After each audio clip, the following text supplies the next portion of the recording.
Misterios en el octógono.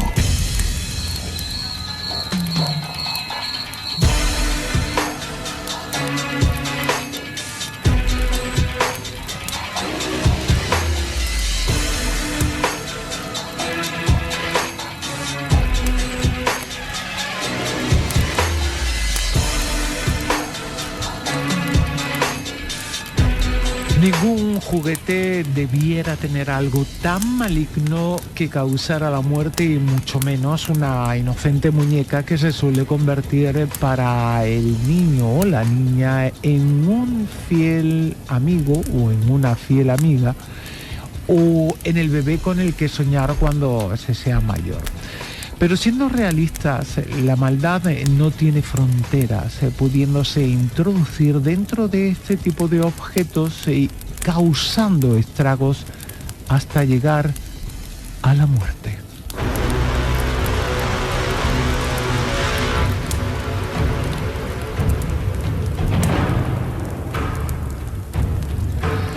La literatura y el cine nos ofrecen periódicamente un amplio repertorio de objetos malditos. Tenemos ejemplos en el anillo único que Sauron mandó forjar para dominar el mundo, la espada Tarfin de la mitología nórdica que siembra la violencia y el terror cada vez que se desenvaina, o el botón embrujado de la película Arrástrame al infierno. Jesús, ¿qué otros son sumamente conocidos? Bueno, hablando claro, de objetos. Sí, hablando de objetos, un objeto maldito también puede ser una momia, y de hecho de eso saben bastante en el Museo Británico, donde todavía se conserva, porque se corre el rumor que parece ser que el hundimiento del Titanic guardaría una relación con esta momia, aunque bueno, todavía falta. Por Dios, no. Todavía falta Tú saber no caigas en esa, Jesús, no todavía caigas en falta esa. saber si realmente la momia iba en el pasaje, o en este caso en la bodega, o no, cosa que parece ser es sumamente dudosa. Lo que también es cierto es que corre el rumor de que 4 estudiantes trajeron esa momia hasta el Museo Británico de Londres, y que 2 de ellos murieron durante el viaje. Hemos de entender también que las enfermedades, en este caso norte de África, pues El Aspergillus niger. exactamente, era en aquella época, siglo XIX, pues estaba prácticamente, ya hay muchos europeos que caían de esa enfermedad cuando viajaban hasta esas latitudes. Entonces no es de extrañar que en este caso el 50% de la expedición, de 4 personas, cayesen víctimas de este tipo de enfermedad. Pero bueno, aún así tiene ese halo de maldita la momia. Hay otro objeto, es el diamante Hope, que adquiere este nombre no porque sea esperanza, ni muchísimo menos, sino porque realmente lo compra una familia de banqueros, los Hope. Compran esta gran joya después de haber recorrido un periplo importante. Estamos hablando de un diamante azul, el mayor diamante que hay ahora mismo en el mundo, y que se supone que fue arrancado del ojo de una estatua hindú. Algo tuvo que pasar, eso no lo sabemos porque no hay documentación, pero algo tuvo que pasar porque ese diamante ha estado presente, por ejemplo, lo vendió el monarca Luis XVI, y ya sabemos cómo terminó, en este caso, María Antonieta, el monarca, y también la muerte de María Antonieta, que se le atribuye a este diamante, en este caso a la tenencia de ese diamante como un objeto para exhibir. Pero bueno, la familia Hope, que decía anteriormente, adquiere este diamante, y a partir de ahí va en picado, bancarrota, problemas financieros, problemas familiares, en fin. La verdad que ese diamante está ahora mismo en un lugar a buen recaudo, porque por las manos que ha pasado, se asegura, no ha tenido mucho beneficio, salvo el hecho de tener diamante en las manos.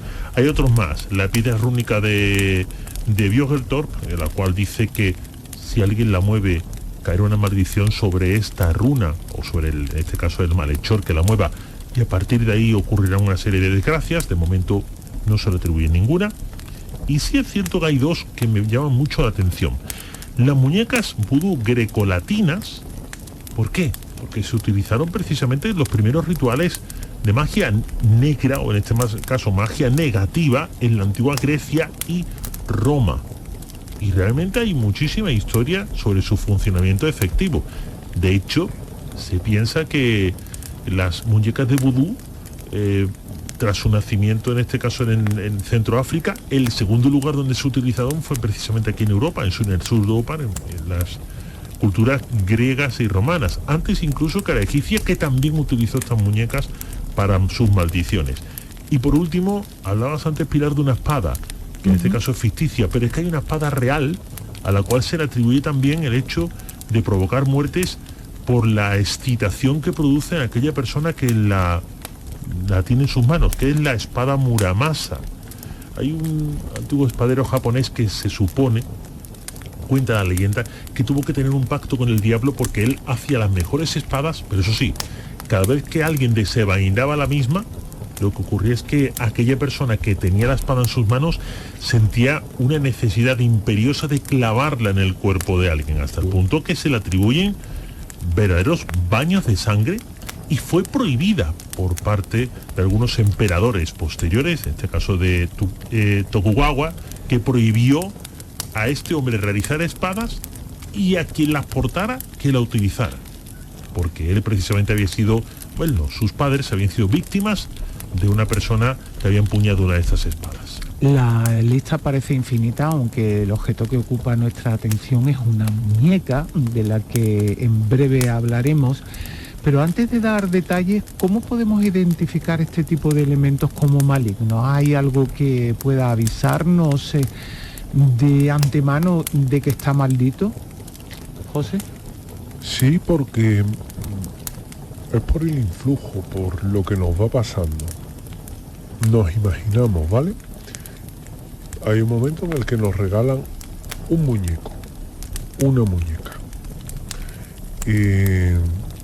Y bueno, a partir de ese momento empezamos a notar que la cosa va a regular nada más.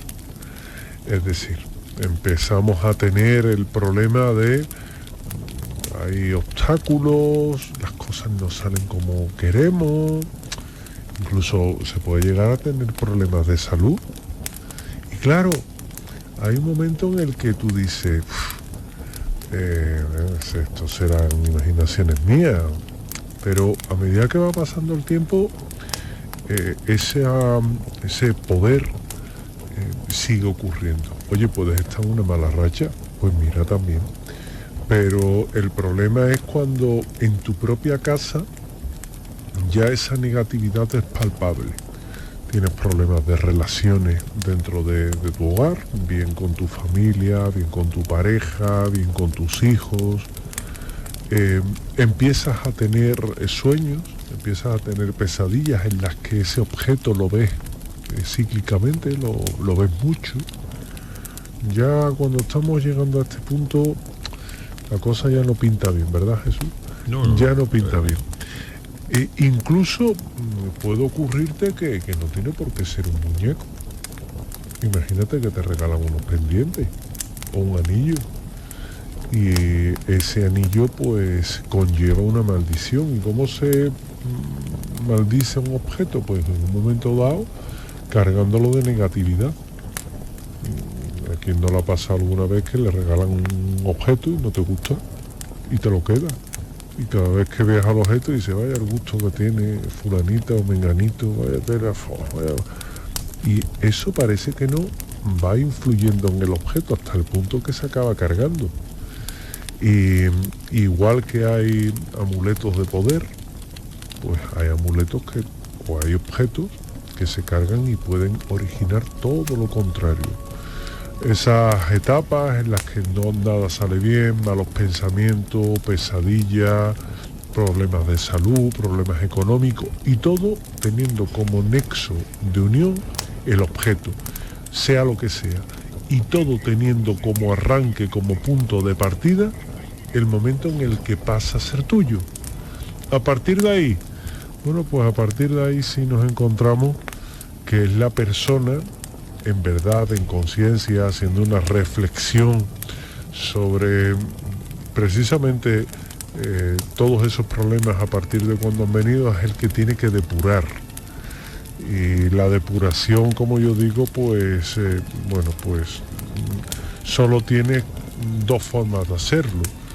En unos casos, deshacerte de ese objeto sin que nadie pueda resultar perjudicado ni coja ese objeto, o en destruyéndolo, pero destruyéndolo como mandan los cánones en este sentido, o haciendo en este caso un ritual que digamos desprovea de esa maldición a ese mismo objeto. Bueno, son muchas las películas en las que los protagonistas son esta clase de objetos. ¿Nos recuerdas alguna de las que se han basado en estos hechos reales? Sí, claro, por supuesto. Hay un muñeco que es Harold, que, bueno, es un muñeco de plástico, aunque bastante brillante, parece como de porcelana, pero en realidad es plástico. Este muñeco no tiene porcelana. Bueno, en fin, este se adquirió en un mercadillo. Alguien lo puso a la venta, imagino que sería con el deseo de deshacerse de él, precisamente porque ocurrió posteriormente, porque la primera persona que lo compra se lo lleva a su casa y su hijo muere al poco tiempo. El muñeco es vendido de nuevo, puesto a la venta, y un hombre lo adquiere. Lo que pasa es que a este hombre se le dijo: oye, cuidado, que este muñeco trae sorpresa, como los huevos de chocolate, hueco. Y este hombre dijo: no te preocupes, que no pasa nada, que yo me he hecho todo esto a la espalda. Y la verdad que tuvo que venderlo otra vez. ¿Por qué? Se lo lleva a su casa, vive realmente un tormento en cuanto a fenómenos extraños que ocurren allí, como llantos de niños, ruidos extraños, movimientos de objetos. Su novia lo deja sin venir a cuento, tiene una relación magnífica, maravillosa, que bueno, puede decir: oye, pues esto no tiene nada que ver, pues una relación muy buena y que tu novia te deje. Vale, bien. El gato fallece. El problema es que ese señor termina de pasarle cosas negativas cuando se deshace a su vez de este muñeco. No se sabe dónde está, no se sabe quién lo tiene, pero lo que sí se sabe es que no lo guarda en ningún museo ni nada de esto. Hay otro que es Robert. Este muñeco sí es interesante. Es el que inspira la película de Chucky, el muñeco diabólico. Es un muñeco, pues bueno, de trapo, muy bien hecho en el caso de la cara, con paja por dentro, pero está metido dentro de una urna de cristal y que nadie lo toque. La razón es sencilla. Se le atribuye que dentro de su ser tiene un ritual de magia negra, de vudú, que precisamente el que se lo hizo, un campesino esclavo de una plantación, en este caso del sur de Estados Unidos, lo regala al dueño de esa plantación. Y a partir de ese instante pasan cosas terroríficas en casa hasta que el niño fallece y más personas de su familia. Realmente lo que parece fue un acto de venganza. El problema es que este muñeco nunca se desactivó y cuando pasó de manos en manos seguía ocurriendo una serie de desgracias terribles. Repito, está dentro de una urna, una sillita, y que nadie lo toque. Hay una muñeca que es Okiku. Esta muñeca tiene una historia muy curiosa. Una niña está muy mal, muy enferma, y su hermano va a un mercadillo, ve esta muñeca, se enamora de ella y dice: esta para mi hermana, y se la compra. La niña acepta de muy buen grado esa muñeca y juega con ella. Prácticamente se hacen inseparables las dos, hasta que desgraciadamente esta pequeña fallece. La muñeca, bueno, allí en Japón era tradición que cuando se crema el cadáver, pues se lleva todos los objetos que tiene como suyos para cremarlos también, pero su familia se deja por descuido esa muñeca en casa. ¿Qué es lo que hacen? Pues la mantienen allí una especie como de altarito. La muñeca empieza a crecerle el pelo. Actualmente está en un monasterio de monjes budistas y sigue creciendo el pelo de la muñeca. Una más, Annabelle, que decía de ella, la famosa muñeca. No es la que sale en la película, es una muñeca de trapo mucho más sencilla, pero la verdad que se le atribuyen muchísimas fechorías y que los juguetes de alrededor de entrada de esa muñeca aparecían cubiertos de sangre. Y por último, Pupa, una muñeca que también dice que está poseída y que incluso tenía en la parte de atrás de su caja un cartelito que ponía "Odia Pupa". ¿Pero esa sale en alguna película también? Son muñecas que están relacionadas casi todas con Annabelle y con muñecas diabólicas de este tipo. Solamente Chucky es el único que tiene, en este caso, un alter ego personal, que es Robert, es el único. El resto son todos muñecas poseídas. Y Anabel, ¿no? Bueno, y Anabel también, que sale en Espíritu Borra en ese caso. Anabelita más dulce, Pilar. ¿Habéis traído las muñecas? No. Yo no, porque yo no venía de otro sitio, pero A mí realmente, confesar, me culpa. Se me Bueno, olvidó. venga, esta historia, la que vamos a contar y que tiene que ver con la localidad de Málaga, arranca a finales del siglo XIX, cuando en Barcelona se instaura una de las fábricas de muñecas de porcelana que pronto se convirtió en líder en cuanto a su manufacturación y distribución al resto del mundo. ¿Quién la regentaba, José? bueno, pues hay que decir que a finales del siglo XIX, como tú bien comentabas, pues esta muñeca de porcelana fue muy conocida. Y de hecho usaban todo lo que eran los embalajes y los detalles con los que presentaban a las muñecas en otros países donde exportaban, y de ahí que tuvieran mucho gusto por ella, mucha importancia. Era una fábrica que era regentada por un matrimonio de origen alemán, pero sí es verdad que tenía raíces judías. De este tema en cuestión ha investigado mucho un buen amigo como es Miguel Aracil, que es realmente a quien se le debe esta historia. Y tenían además otra fábrica igual en Nuremberg, en Alemania, durante la Segunda Guerra Mundial, y por razones que os podéis imaginar, pues la factoría fue cerrada y la mayoría de los miembros de la familia de origen judío, con raíces judías, pues salió de allí lo más rapidito posible, porque es que ya muchos de ellos fueron llevados a los campos de exterminio, por desgracia. Entonces, bueno, al final os podéis imaginar que los asesinaron allí adentro, y este matrimonio logró huir, buscar un lugar donde establecerse, y lo hizo en nuestro país.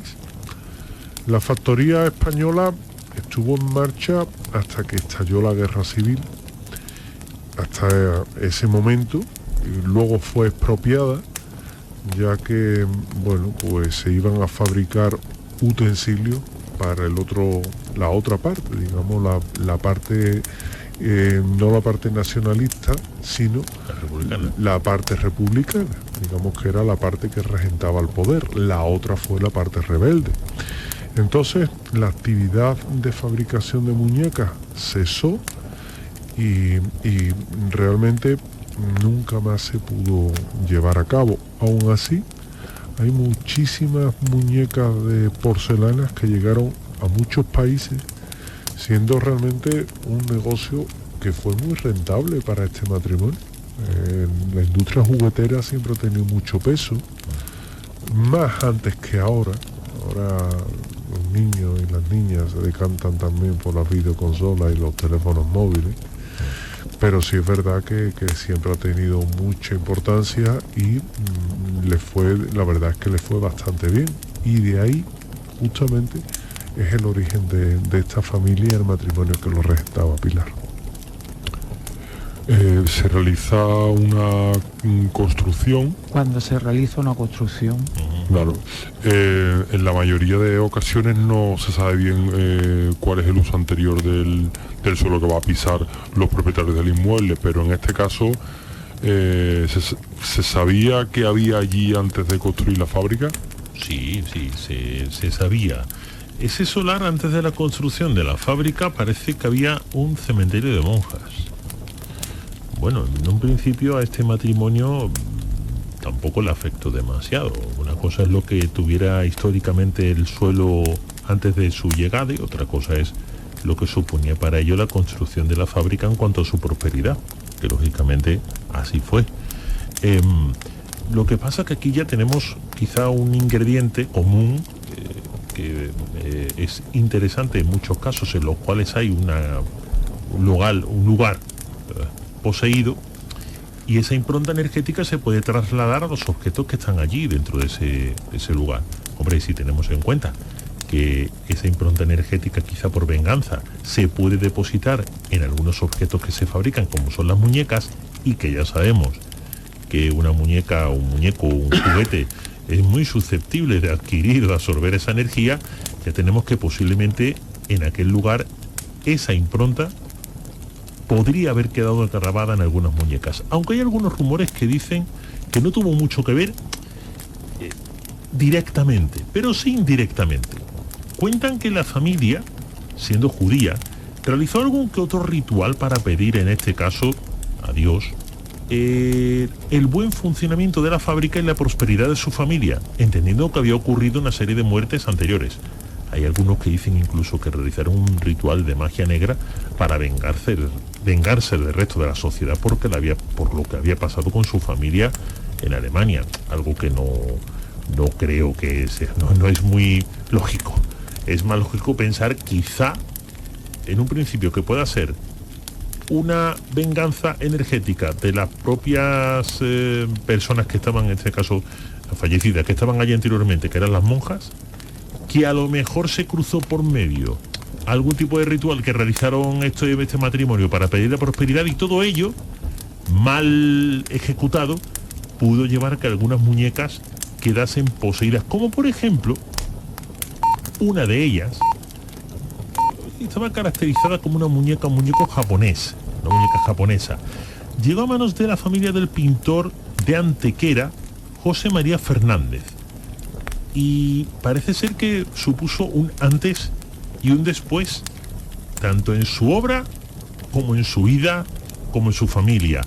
Y bueno, quizá esta sea la historia más representativa, porque sondeando en los detalles sobre los muñecos que fabricaban en esta factoría, no hay muchas historias negras alrededor de los mismos, que se sepan. A lo mejor algunas de ellas terminaron en la basura después de que sus propietarios pasaran por muchísimos problemas y su historia no trascendió, porque tampoco es que vayamos por ahí cuando tenemos una muñeca maldita, no vamos por la calle diciendo, oye, que ve a tirar esta muñeca que está maldita, que cuidado con esta muñeca, que no vamos haciendo eso. En aquella época, pues mucho menos, claro. Quizás sea el único caso con el que a esta muñeca se la podría relacionar con una desgracia por estar poseída. Desde que la familia del pintor antequerano adquiere este juguete, ¿en qué momento se puede decir que le empieza a cambiar la vida? Bueno, pues la verdad es que se transformó en una auténtica desgracia, Pilar, porque desde prácticamente aquel momento, los familiares, bueno, la familia más cercana, los seres queridos, pues comienzan antes, fíjate, haciendo un poco un balance anterior habían hecho unos viajes que habían tenido, de negocio, y que les había dado sus beneficios y sus cosas, y la verdad es que muy bien, felices, tuvieron un matrimonio feliz, el nacimiento de su primer hijo, es decir, que bien. Pero al principio ya esa maldición se empieza a notar, sobre todo en lo económico. Ya se tienen que trasladar de Barcelona a Madrid para buscar un nuevo territorio y luego también nuevas oportunidades. En ese momento nace el segundo hijo y ellos esperaban que la nueva criatura, pues bueno, traerá otra vez esos aires de felicidad que antes había traído. Y sin embargo, la verdad es que no ocurrió así. Más problemas económicos, se vieron obligados a regresar a su tierra natal, Andalucía, que es la mejor tierra del mundo, y a partir de ahí, estamos en el año 1917, para ubicarnos, a partir de ahí, Rosario cae enferma con tuberculosis, 1917 con tuberculosis. Esto es una sentencia de muerte. Sí. Porque acordaos, la penicilina es a partir de 1922. Es decir, quedaban 5 años. En 5 años la tuberculosis te hace polvo. No dura una persona y, bueno, desgraciadamente no duraba. Y bueno, en aquel momento, pues una enfermedad mortal. Además, más problemas económicos que no acaban de cesar. Los esfuerzos de la familia por tratar de remontar un poquito el vuelo no daban resultado. Y nada de lo que hacía o planeaban, pues la verdad es que salía bien. Por muchas ganas y empeño que le ponía, nada. Y bueno, la mujer, Rosario, trae, aun estando enferma, tiene un tercer hijo, Leocadio. Pero ese mismo año fallece y a los pocos meses el bebé también fallece. Bebé que ya nació con una salud delicada, hemos dado cuenta que además un parto complicado, una persona con tuberculosis, el niño puede nacer afectado también con tuberculosis, es complicado. Y pocos años después, su hijo Emilio se contagia también con tuberculosis y también muere. Jolín. En el año 1925, vamos, tuvieron una racha en la que todo, pero todo, absolutamente todo, le fue mal. Todo lo que le tenía que salir mal, le salió. O sea que es lo que comentábamos antes de cómo identificar a esos objetos malditos. Ay, cómo se cumple en este régimen, en este estereotipo que antes hemos hecho y que ahora se ha puesto con este ejemplo, que es el caso que estamos tocando de este tema de Miguel Aracil, y que es tremendo, ¿eh? Es tremendo porque, claro, tú en lo que menos piensas es que tienes un objeto maldito en tu casa. Simplemente lo que piensas es que las cartas han venido mal dadas. Y al final fijas por dónde puede salir la cosa. Ya ves.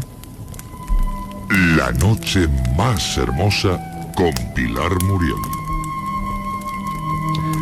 Telita con el muñeco. Siempre le dieron pánico esas muñecas de porcelana a Loli Sánchez Aguilera. Hugo. A ver, estas desgracias que le ocurren al pintor, como suele decirse, no vienen solas, porque al poco tiempo la misma terrible enfermedad vuelve a golpear a su familia. ¿Quiénes sufren esa maldición nuevamente? Bueno, recordemos algunos detalles para situar a la audiencia y hacer entender que el cálculo de probabilidades, en este caso, supera con mucho lo posible. Empezaron comprando la muñeca en Barcelona. Se trasladan a Madrid para intentar buscar una mejor racha, porque ya en Barcelona, después de adquirir la muñeca, todos los negocios que habían planteado la familia anteriormente se van al traste. Llegan a Madrid e intentan establecerse allí. Intentan de nuevo remontar el vuelo. Sin poder hacer nada, porque no había forma de hacerlo, se desplazan a Andalucía. Recorren prácticamente la península ibérica entera. Y ya aquí en Andalucía es cuando parece ser que la mano negra, en este caso de la maldición, se cierne sobre la familia y empiezan los momentos más terribles. Pero seguirían, porque la hija de este matrimonio, ya había muerto la madre, 2 hermanos, María Dolores, estando en Andalucía, también se contagia de tuberculosis y tiene que quedarse postrada en cama. En aquellos meses José María, que, repito, era un pintor próspero y tenía una, tenía en este caso una perspectiva bastante buenas, no sabe qué hacer económicamente, tiene que quedarse cuidando de su hija y entre tanto recibe la orden de desahucio de la casa a causa de los impagos por los créditos que había adquirido, ya que de alguna forma tenía que subsistir. No podía hacerlo del aire y los negocios no le salían de ninguna de las maneras, pero de ninguna. Y eso que él ya tenía contactos importantes y gente que le podría ayudar y mucho, pero parecía que donde él pisaba, como el caballo de Atila, no crecía la hierba. Bueno, la hija, lamentablemente a causa de esta enfermedad, también fallece. Con lo cual en 1933 José María, el único hijo que le quedaba con vida, el menor, también se contagia de tuberculosis y al poco fallece, con lo cual se queda él solo, el pintor solo. Estos acontecimientos luctuosos se reflejan en su obra. Pasó de ser un pintor alegre, con sus retratos en tono pastel, con muchos detalles, con mucha iluminación, con muchísimas ganas de proyectar felicidad y tranquilidad en su obra, pasa a unos lienzos lúgubres, oscuros, con escenas de maldición, nubarrones, objetos difuminados, personajes difuminados, como tratando, por supuesto, de decir, oye, estoy pasándolo realmente mal. El pintor, sin trabajo y malviviendo en un motel porque era lo que le quedaba, fallece también de tuberculosis en ese mismo lugar. La tristeza iba a verse también reflejada en su entierro, al cual solo acuden 3 personas. Oh, Siendo un qué pintor de lástima. renombre, 3 personas. Así que, hombre, si esto ya no es una maldición, que alguien me explique lo que es. Y la verdad que todo parecía, a partir del mismo momento, la adquisición de una muñeca de estilo japonés en Barcelona. A partir de ahí, en picado. pudo ser casualidad, ¿no? Jolín, pero mucha casualidad. Los 3 Mucha con casualidad. tuberculosis, los Sí, no. negocios mal, Parece que- ¿Qué? tener que emigrar 2 veces. No, pero tú sabes que Sí, hay que buscarse siempre todos la los males explicación. todos los males vienen juntos. Totalmente. Es pero como si tuvieses que pasar por una Eso experiencia como- vital en la que te van dando guantazos Pero por qué todos qué lados. mala suerte, ¿no? Muy Que- mala suerte, Eso muy como mala el que, lo que escucha yo y se siente si tenía mala suerte, que fue a Venecia y lo atropelló un coche. Pues eso sí que es mala suerte, ¿no? Eso sí que es mala suerte. José, por lo visto, los cuadros realizados por el pintor antequerano parece que también contienen esa misma maldición. Como ejemplo, antes de la pandemia, en 2020, consiguió montar una exposición con no pocos avatares vividos. Cuéntanos qué le ocurrió. Bueno, pues la obra de este artista, Estamos hablando de algo reciente. sí, yo de hecho estoy viendo a ver si me pillo un cuadro de él, porque Hay algunos muy interesantes, ¿eh? lo cierto es que, fíjate, cuando él empieza a exponer esos cuadros, parece que no, pero en función de cómo va pintando, exponiendo y demás, cómo va saliendo la obra. Muchas veces yo tengo amigos pintores y me dicen que hay veces que ellos no pintan, que es la mano la que pinta. Y digo, hombre, claro, agárratelo. Y dice, no, es Como si fuera escritura automática. es como si algo te estuviera guiando. Sí. Esto, ¿sabes quién lo hacía bien, no? Gasparetto. Bueno, es que hay muchos pintores en trance que han pintado obras de arte. Gasparetto. Sí. Gasparetto Y era mucho más. maravilloso, vamos. Muchos más que han pintado obras en trance y han hecho verdaderas obras de arte. Te imitaba Gasparetto te imitaba cualquier pintor. Él le poseía algo y pintaba como, él decía que era el espíritu de ese pintor el que lo poseía y pintaba, pero, es que incluso la firma. había peritos que peritaban el cuadro y decían, Sí, es sí, la sí, factura de Monet. Sí. Y Qué sin embargo, fuerte. era él Sí, pintando. Luis Antonio Gasparetto, maravilloso. Tenía un Le hice- vídeo de ese tipo pintando que era Yo le hice impresionante. hace años una entrevista y yo lo flipaba porque él también tiene unas convicciones espiritistas muy fuertes, él es brasileño Mm. y lógicamente allí sabéis que el espiritismo es una religión fuerte, ¿no? Y aparte era un tío que desbordaba espiritualidad, te quedabas, que decías, "Jo, era muy interesante", pero pintaba por cualquier pintor, ¿eh? Te quedabas heladito, ¿no? Bueno, pues volviendo al nuestro, él en 2020, como bien comentaba Pilar, consigue montar esa exposición en el Matadero de Madrid, un lugar concurrido. 7 días después se declara el estado de alarma en nuestro país, no se puede ir al lugar, no se puede abrir al público, las visitas, bueno, no pueden realizarse y en la lápida que tapa el nicho donde están sus restos mortales hoy día aparecen también los nombres de toda su familia, de su mujer, de sus 4 hijos, como testimonio de los terribles momentos que realmente vivió antes del fallecimiento. Es imposible, no sospechar que ese dolor, todo eso que quedó ahí, pues le afectó y que se escapa de la normalidad. Incluso en la época que le toca vivir se veía raro.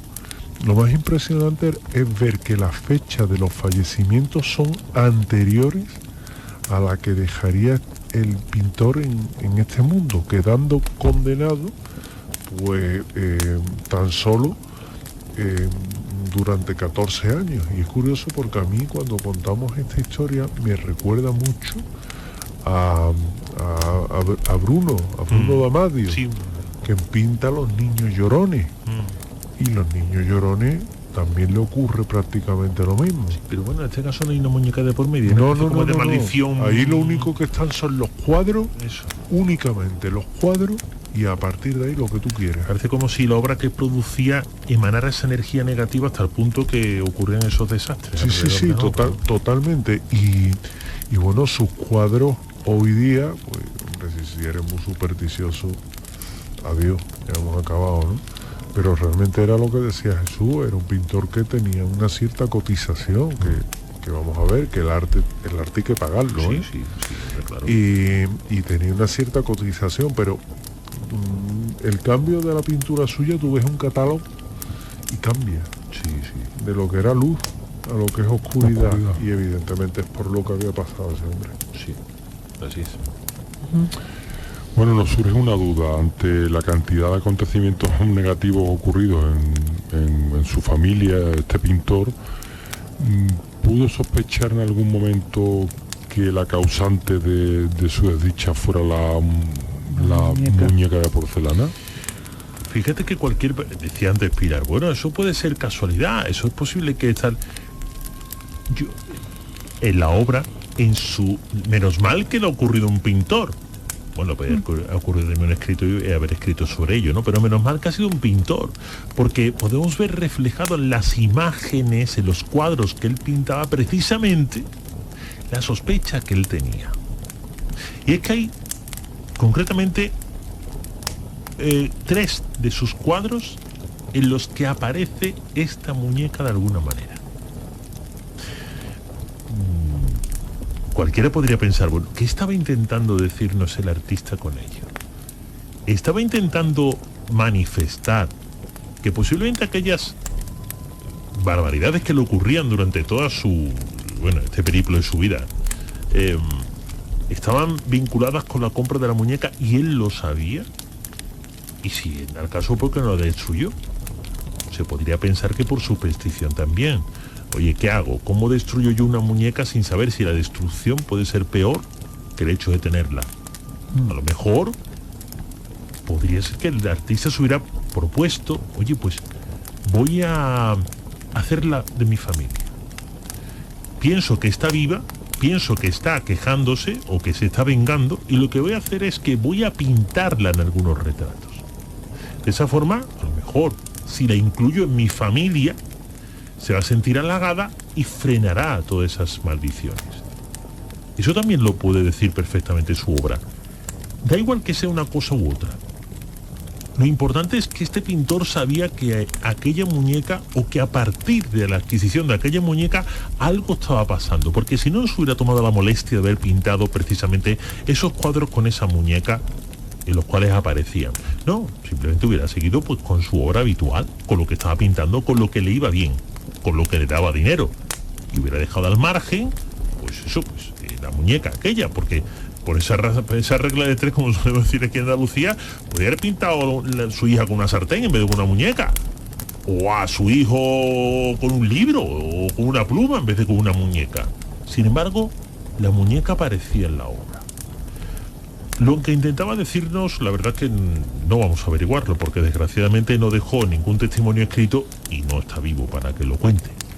Pero si la historia sirve como una especie de, en este caso, de notario de lo que pudo ocurrir, ahí hay un cachito de ella reflejado en algunos cuadros.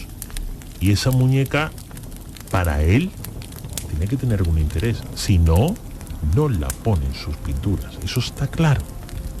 Claro. Me ha parecido muy interesante lo que habéis comentado los dos, pero lo que ha dicho José Manuel de un pintor en su época de luz pinta luz y en su época de oscuridad pues y me he quedado pensando, digo, bueno, y ha hecho eso además, bueno, un escritor, pues sí, pues en su época de luz, Sí, sí.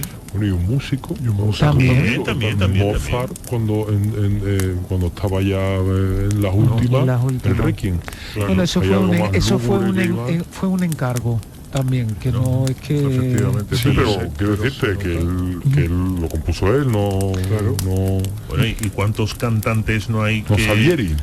Reflejan en su obra, dependiendo de los avatares que le ocurren, canciones alegres, canciones tristes, canciones nostálgicas? así, Hay una es ruptura así. emocional y lo refleja en su Es obra. así, lo Hay un escribe, matrimonio y lo escribe claro, también. es Y Pues Ahí- sería una incongruencia que, hay por ejemplo, una- te dejara a tu novia y escribiera una canción Hay alegre, una Decían que además que Salieri, según se refleja también en la película, no fue el que le encargó el Requiem a Mozart, Claro. con la idea de volverlo loco, hay, ¿no? Y hay una miniserie que es la de Luis Miguel, la del cantante, sí, que la he muy, visto. es muy interesante porque Muy bien. hay un momento en el que él le dice a un compositor que al nota le componían los mejores, vamos, decía, no me compongas de mi vida.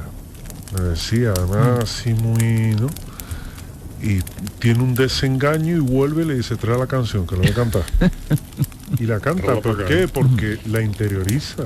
Y evidentemente eso también tiene que ver con el momento en el que te encuentres, Claro, bueno claro. o malo. Efectivamente. Vamos a Así. volver a esta muñeca japonesa de la familia antequerana que aún se conserva para ser vista por los curiosos que deseen ser testigos presenciales perdón, de este tipo de objetos malditos y sus posibles efectos.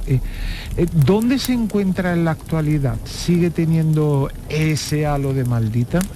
Pues fíjate que se puede saber y se le ha seguido la pizza precisamente a la muñeca, porque si hay algo que tienen este tipo de juguetes, vamos a llamarlo así, es que, bueno, pues cuando se saben, se han perseguido, pues nos encontramos que están en Antequera, en el Museo de Antequera. Allí es donde la vamos a encontrar. Y está dentro de una urna, muy metidita ella, pero fíjate que los que trabajan dentro dicen que tiene Que no le quitan el polvo. que tiene mal vaído, que hay un halo negativo ahí que Se lo no es lo meten otro. mejor y que ante eso, bueno, pues ante eso mejor que nadie la toque, que nadie la mueva y que nadie haga nada de nada de nada, porque además dentro del recinto que acoge esa exposición también del mencionado pintor, pues parece que todas las energías se alinean y mejor dejar las cosas como están que mover algo que pueda despertar otro algo que sea peor. Con lo cual, bueno, pues en los miedos de los empleados de este museo actualmente es donde se pueden encontrar en los miedos y en la sala. Bueno, Esta muñeca que yo estoy, te voy a decir una cosa, yo he estado a un tris de llegarme por Antequera y verla, porque siempre llama la atención ver un objeto maldito, ¿verdad? Pues nunca se puede pensar que ningún objeto esté libre de terminar siendo, digamos, poseído por una extraña energía, y menos que sus efectos malditos nos puedan afectar al ser al ser humano, ¿no? En cualquier momento podemos terminar adquiriendo uno de esos terribles artefactos y ser invadidos por su maldición. Lo mejor pues es estar alerta.